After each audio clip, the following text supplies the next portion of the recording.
जो होता है वो सिर्फ स्क्वायर मैट्रिक्स का ही हम फाइंड कर सकते हैं, ठीक है। डिटर्मिनेंट जो आएगा वो स्क्वायर मैट्रिक्स का ही फाइंड कर सकते हैं हम। और स्क्वायर मैट्रिक्स जिसमें ऑर्डर क्या होता है same, m is equal to n। तो इसका फर्स्ट क्वेश्चन है इवैल्यूएट द फॉलोइंग डिटर्मिनेंट। आपने डिटर्मिनेंट को सॉल्व करना होता है इसमें। तो first is 2 4 -5 -1। First question 2 4 -5 -1 with determinant. और ये जो मॉड यूज किया इसे डिटर्मिनेंट बोला जाता है इस चैप्टर में, ओके। Determinant of this. तो डिटर्मिनेंट के लिए कैसे चलते हैं, left top to right bottom. पहले इसके डायगोनल्स को मल्टीप्लाई करते हैं, डायगोनल एलिमेंट्स। और डायगोनल इसमें कौन से होते हैं, जैसे मैट्रिक्स आपने जनरल पढ़ी है, उसमें i और j की वैल्यू अगर आपस में इक्वल होती है, i is equal to j, वो एलिमेंट्स जो होते हैं वो क्या काउंट होते हैं, डायगोनल्स। तो ये बना इज इक्वल टू 2 इंटू -1, आगे माइनस का साइन आता है, ठीक है। फिर इन्हें -5 into 4 that is equals to 2 one जा 2 -2 आ गया और माइनस माइनस प्लस, तो ये 5 4 जा 20 दैट इज इक्वल्स टू 18। ये इसका फाइनल आंसर है, ठीक है। एक और क्वेश्चन इसी का, डिटर्मिनेंट को कैसे सॉल्व किया जाता है। और नेक्स्ट है x square minus x plus 1, x square minus x plus 1, x square minus x plus 1, और साथ में x minus 1, x plus 1, x plus 1, x minus 1, x plus 1 और ये भी x प्लस 1, ये डिटर्मिनेंट। तो डिटर्मिनेंट के लिए मैंने बोला पहले जो मल्टीप्लाई हम करते हैं वो इसके डायगोनल्स को, डायगोनल के लिए मैंने बोला डायगोनल एलिमेंट कौन से होते हैं डिटर्मिनेंट में, जहां पे i is equal to j होता है, ठीक है। कौन से बोले मैंने, i is equal to j। तो ये बना is equal to x square minus x plus 1 और इंटू एक्स प्लस 1, इन दोनों को मल्टीप्लाई किया, बीच में माइनस का साइन, और ये बना x plus 1 into x minus 1। फिर जैसे मल्टीप्लाई किया ये बन गया x cube plus x square, next is minus x square minus x, फिर 1 से प्लस एक्स प्लस 1, ओके। फिर minus x into x, x square minus minus plus x minus x और माइनस माइनस प्लस 1, तो ये cancel, यहां पे और क्या कैंसिल होगा, एक्स क्यूब से एक्स क्यूब कैंसिल, एक्स से एक्स कैंसिल, तो जो वैल्यू आपके पास बची दैट इज एक्स क्यूब, और उसके बाद है ये माइनस एक्स क्यूब और 1 प्लस 1 दैट इज 2। तो ये फाइनल आंसर, ओके। तो डिटर्मिनेंट को ऐसे सॉल्व किया जाता है। नेक्स्ट इज क्वेश्चन नंबर 3, और थर्ड में आप लिखोगे, सॉरी सॉल्व करेंगे, find the value of x for which. Question number 3, find the value of x। और x की वैल्यू फाइंड करने के लिए आपके पास जो क्वेश्चन दे रखा है वो है 2 3 4 5, 2 3 4 5 with determinant is equal to, determinant में है x 3 2x 5, x 3 2x और 5। अब ये दोनों डिटर्मिनेंट इक्वल है, इसी जगह पे अगर मैट्रिसेस इक्वल होते, मैट्रिक्स इक्वल होते, तो हम क्या करते इसमें, उसमें कॉरेस्पॉन्डिंग एलिमेंट्स को इक्वल कर देते। बट इन केस अगर डिटर्मिनेंट आपस में इक्वल है तो इन्हें सॉल्व करने के बाद इक्वल किया जाता है। मैट्रिसेस में मैंने बताया कि डायरेक्ट हम लिखते हैं कॉरेस्पॉन्डिंग एलिमेंट्स आर इक्वल अगर ऑर्डर सेम होता है, और लेकिन डिटर्मिनेंट में ऐसा नहीं होगा। डिटर्मिनेंट में सबसे पहले डिटर्मिनेंट को सॉल्व करना पड़ता है, सॉल्व करने के बाद फिर इसे इक्वल करते हैं। तो ये बना 2 into 5 minus 4 into 3 is equal to X into 5 minus 2x minus sorry into 3 into 3। तो ये वैल्यू आ गई 5 two 10 minus 12 is equal to 5x minus 6x। ये वैल्यू आ गई -2 is equal to -x, x minus से minus cancel, then the value of x is 2। ये answer है, ठीक है। नेक्स्ट इज इसी में 3x x1, question number 4, 3x x1 और इक्वल्स टू में 3241, 3241, 3241। अब मैं डायरेक्ट कर दूंगा, अब आपको पता चल चुका है, ठीक है। तो ये बना 3 into 1 3 minus x into x x square is equal to 3 into 1 3 और माइनस 4 into 2 4 2 8, यहाँ 3 से 3 कैंसिल, माइनस से माइनस भी cancel, this implies x square is equal to 8। ये बना, तो x की वैल्यू आ गई is equal to plus minus under root 8। यहाँ पे आप लिख सकते हैं प्लस माइनस 2 अंडर रूट 2, 2 2 4 4 2 8। ये इसका आंसर है। ओके, नेक्स्ट इज, अब नेक्स्ट क्वेश्चन जो है इसमें माइनर्स और को फैक्टर्स के। क्वेश्चन नंबर 5, फिफ्थ क्वेश्चन है, लिख रहा हूं मैं, फाइंड या write minors and cofactors, minors and cofactor of the elements of the following determinants. और डिटर्मिनेंट्स में आपने क्या फाइंड करने हैं, माइनर्स एंड कोफैक्टर्स। और क्वेश्चन है आपके पास 2 - 4 0 3, 2 - 4 0 3। इसमें सबसे पहले क्या फाइंड करेंगे आप, माइनर्स, और माइनर्स के बाद कोफैक्टर्स। तो माइनस के लिए मैं आपको सबसे पहले बता दूं कि माइनस होते क्या है। किसी भी एलिमेंट का माइनस जब फाइंड करना है, सपोज करो जनरल एलिमेंट है यहाँ पे a11 और a11 का माइनस आपने फाइंड करना है, तो सबसे पहले तो माइनस को हम m से डिनोट करते हैं, और दूसरी चीज m11 का मतलब i और j की वैल्यू 1 1 है। तो i रो और j कॉलम को डिलीट करने के बाद जो वैल्यू बचती है उसके डिटर्मिनेंट को क्या बोलते हैं हम, माइनर। चेक करेंगे इधर, सबसे पहले लिखा है माइनर्स, माइनर्स, और माइनर्स कितने आएंगे, सबसे पहले m11, जितने इसमें एलिमेंट्स है उतने माइनर्स आएंगे। m11 का मतलब फर्स्ट रो फर्स्ट कॉलम को छोड़ दिया, क्या बचा 3, ये माइनर आ गया।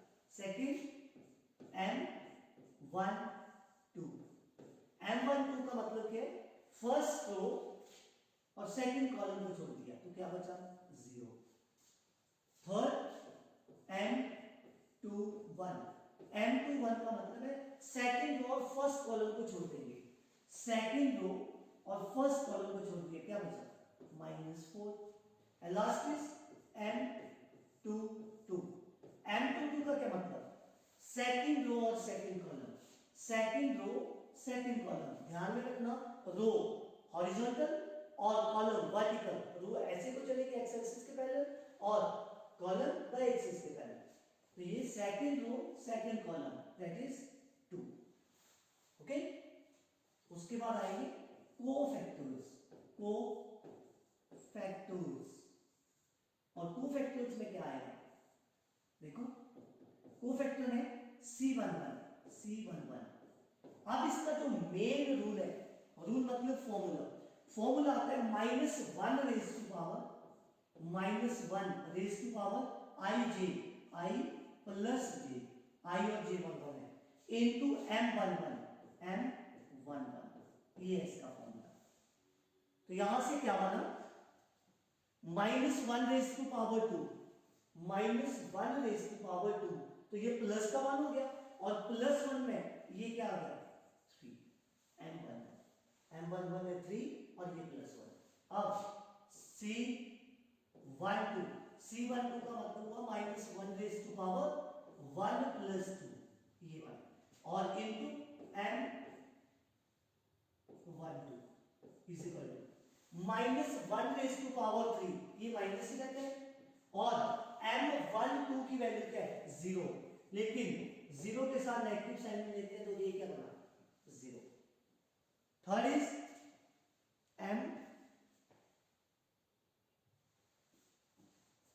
C21।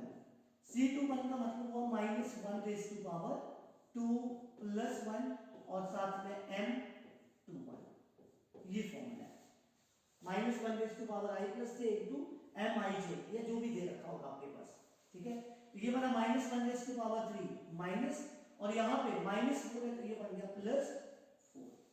And last is C22। C22 का मतलब हुआ -1 raise to power 2 + 2 that is 4 और M22। तो ये वैल्यू आई -1 रेज़ टू पावर 4, ये प्लस का 1 हो गया और प्लस के 1 के साथ 2 मल्टीप्लाई कर दिया तो ये आया 2, ये आंसर। तो ये आपके पास माइनस और कोफैक्टर्स आ गए, ठीक है।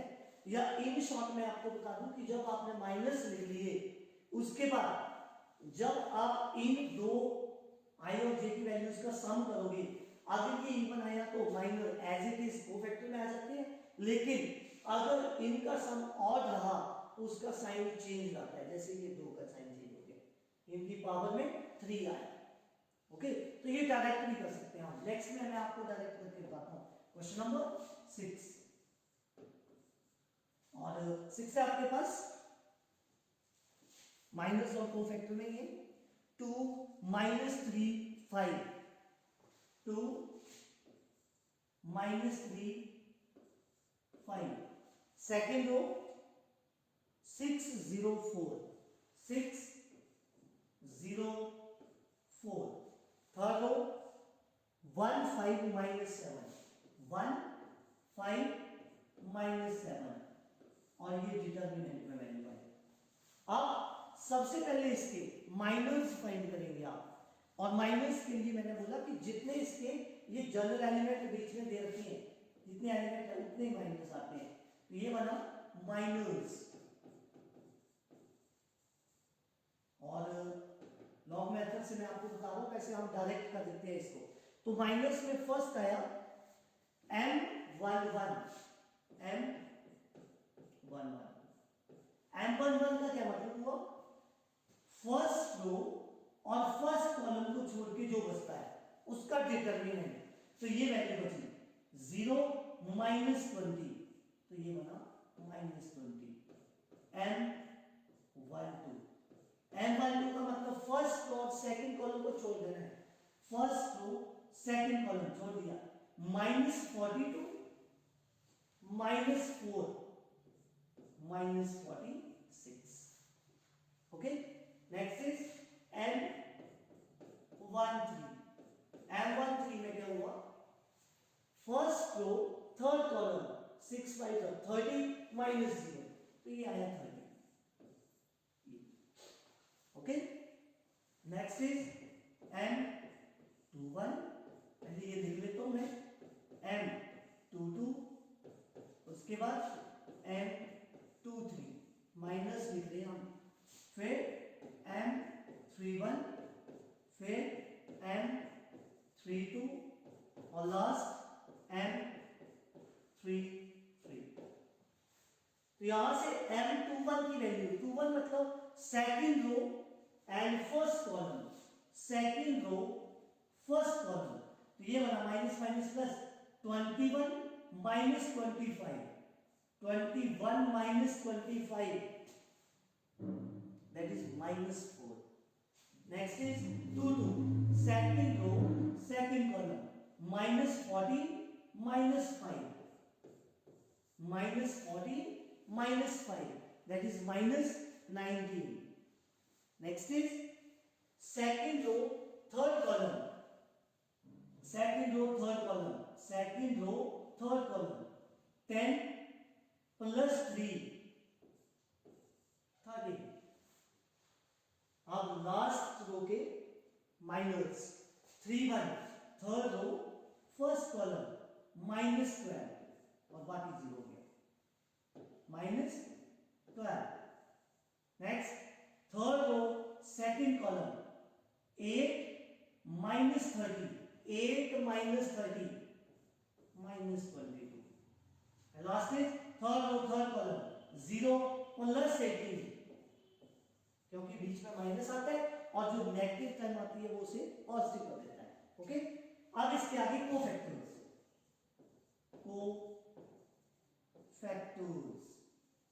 और कोफैक्टर में आपके पास आएगा C11, C12, C13, उसके बाद C21, फिर C22 और C23, उसके बाद C31, फिर C32 और लास्ट C33। तो इसमें जैसे मैंने आपको साइन एक्सपेंड करने के लिए बताए थे वही यूज करेंगे, जहां पे माइनस आएगा वो लिख देंगे। कैसे? Plus minus plus minus plus minus plus minus और प्लस। तो कितने के साइन चेंज हुए? 1 2 3 और 4। इन 4 वैल्यूज के साइन क्या हो जाते हैं? चेंज। अब माइनस को डायरेक्ट कर देंगे। कैसे? फर्स्ट था -20 एज इट इज, नेक्स्ट था -46 +46 बन गया, नेक्स्ट 30, नेक्स्ट -4 +4 हो गया, नेक्स्ट -19 -13 बन गया। पहले 13 था, यहां माइनस लग गया, यहां पे -12, नेक्स्ट -22 तो +22 और लास्ट इज 18। ये क्या आते हैं? कोफैक्टर्स और माइनर्स। क्वेश्चन नंबर 6 तक आपने क्या पढ़ा? Minors and cofactors. Next question number 7। अब आता है एडजॉइंट ऑफ ए। और एडजॉइंट ऑफ ए क्या होता है? कोफैक्टर्स आपने निकाले। कोफैक्टर्स को अगर आप एक ब्रैकेट के अंदर रख के उसका ट्रांसपोज कर देंगे तो वो क्या आएंगे? उसका एडजॉइंट ऑफ ए। ठीक है, तो नेक्स्ट क्वेश्चन अभी लिख रहा हूं मैं, दैट इज एडजॉइंट ऑफ ए। तो लिखूंगा मैं भी सबसे पहले adjoint of A. Question number 7 में आपके पास एक मैट्रिक्स दे रखी है, मैं इसे लेट कर लूंगा एक एक को। Let A is equal to 2 3 1 4। Let A is equal to 2 3 1 and 4 is a matrix. और कैसी? Square matrix. डिटरमिनेंट में स्क्वायर मैट्रिक्स यूज होती है। अब इसमें क्वेश्चन जो है, फिर से बोल दूं मैं, find the adjoint. Adjoint find करना है। ये तो मैंने इसे लेट किया तो मैंने एडजॉइंट ऑफ ए बोल दिया, अदरवाइज फाइंड द एडजॉइंट। इसमें एडजॉइंट फाइंड करना है। तो एडजॉइंट के लिए सबसे पहले क्या चाहिए होते हैं? कोफैक्टर्स। ओके, तो यहां पे लिखेंगे कोफैक्टर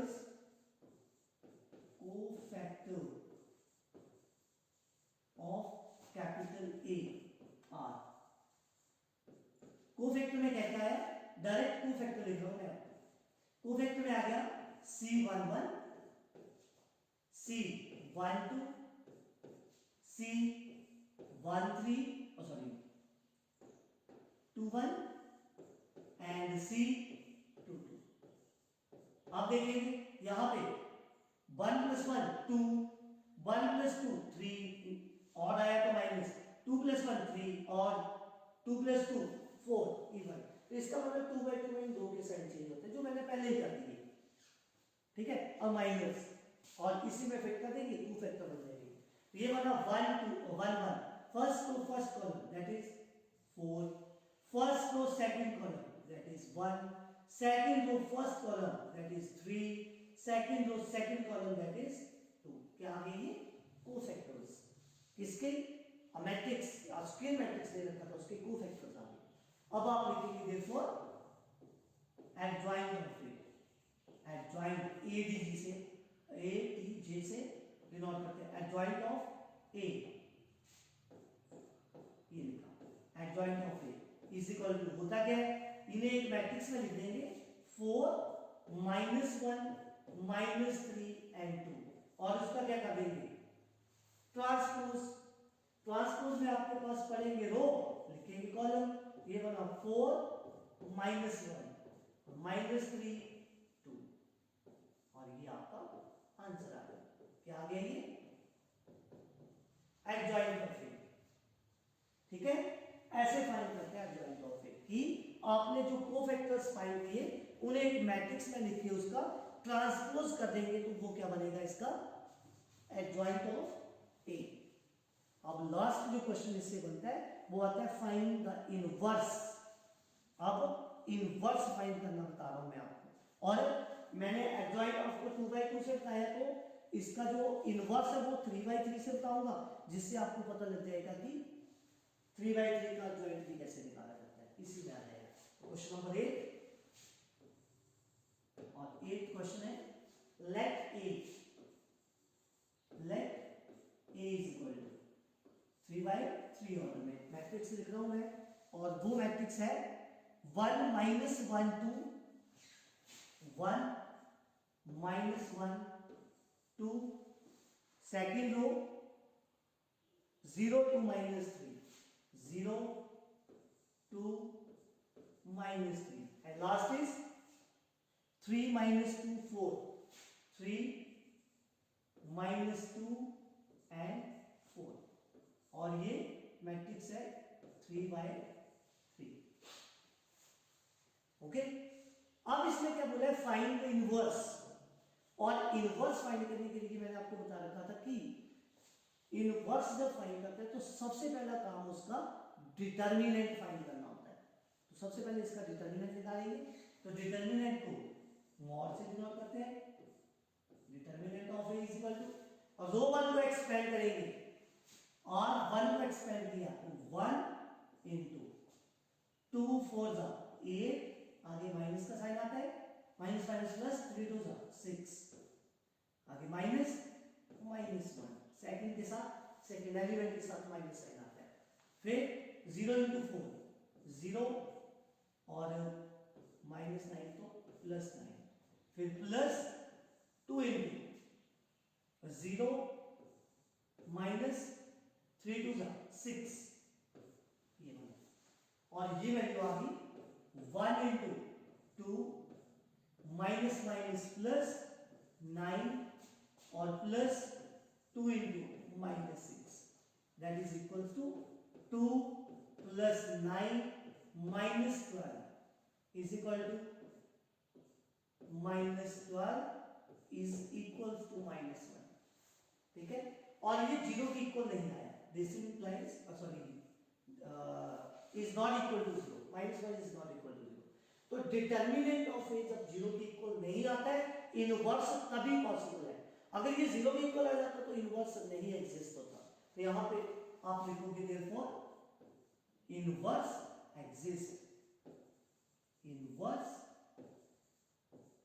एग्जिस्ट। ये एग्जिस्ट क्यों कर रहे हैं? क्योंकि डिटर्मिनेंट ऑफ ए की वैल्यू 0 के इक्वल नहीं आ रही है इसलिए। ओके, अब नेक्स्ट स्टेप, नेक्स्ट क्या आएगा, इसके कोफैक्टर्स आगे लिखेंगे, कोफैक्टर्स, कोफैक्टर्स निकालेंगे। क्या आया कोफैक्टर में, C11 C12 C13, next is C21 22 और 23, next is C31 32 and 33। Okay, अब इसमें ना फर्स्ट रो के कोफैक्टर आपके पास सामने होते हैं, लेकिन इसमें मैं साइन चेंज कर रहा हूं। मैंने अभी बताया था माइनस, यहां पे माइनस, यहां पे माइनस और यहां पे, ये आपने लाइन में रख दिया।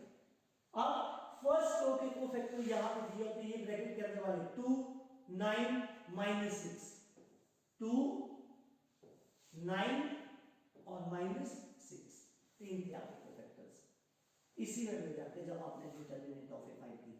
अब second row first column, second row first column -4, ठीक है, -4 + 4 0। Second row second column 4 minus 6, 4 minus 6 minus 2, 4 minus 6 minus 2. Next is second row third column, second row third column, minus 2 plus 3, minus 2 plus 3, 1, minus 2 plus 3. Third row first column, third row first column, 3 minus 4, 3 minus 4 minus 1. Third row second column, minus 3 0 plus 3 हो गया. Third row third column 2 0 2 ये बन गया. तो ये direct के आगे इसके टू फैक्टर्स साइन मैंने पहले ही चेंज कर दी. ठीक है. जैसे आपके पास टू फैक्टर्स आ गए आप इसका एडजॉइंट लिखेंगे. उसके बाद लिखेंगे एडजॉइंट ऑफ ए. और एडजॉइंट ऑफ ए क्या आता है? इन सभी को एक मैट्रिक्स में लिखेंगे. तो ये बना 2 minus 9 minus 6, 2 minus 9 minus 6. Second row में 0 minus 2 minus 1, 0 minus 2 minus 1. और थर्ड रो minus 1 3 2, minus 1 3 2. और इसका ट्रांसपोज डैश बता दिया. जैसे ट्रांसपोज किया क्या बनेगा? is equal to 2 minus 9 minus 6, 0 minus 2 minus 1, minus 1 3 2. ये इसका क्या आ गया? Adjoint of A. अब लास्ट लाइन है इसका, that is inverse. Therefore A inverse. और ए इनवर्स का फॉर्मूला है 1 upon determinant of A into adjoint of A. अब डिटर्मिनेंट आपके पास क्या है वो लिखेंगे 1 upon minus 1. I think check कर लेते हैं. ये माइनस 1. और एडजॉइंट ऑफ ए अभी आपके पास आ गई वैल्यू. ये बनी 2 0 minus 1, minus 9 minus 2 3 minus 6 minus 1 and 2. तो ये बाहर -1 है, इसके अंदर मल्टीप्लाई कर दो और फाइनल आंसर आ गया. मतलब ये बना -2 0 1 9 2 -3 6 1 -2. और ये 3/3 ऑर्डर में आपके पास आंसर आ गया. तो ये था इनवर्स ऑफ अ मैट्रिक्स. तो कितनी चीजें बड़ी याद है? फर्स्ट डिटर्मिनेंट, सेकंड डिटर्मिनेंट जब इक्वल आ जाता है तो उसको सबसे पहले सॉल्व किया जाता है, उसके बाद उसे इक्वल किया जाता है. नेक्स्ट आया माइनस, फिर two factors, next adjoint of A and last is inverse of a matrix. Okay. तो ये था डिटर्मिनेंट के कुछ पार्ट जो मैंने आपको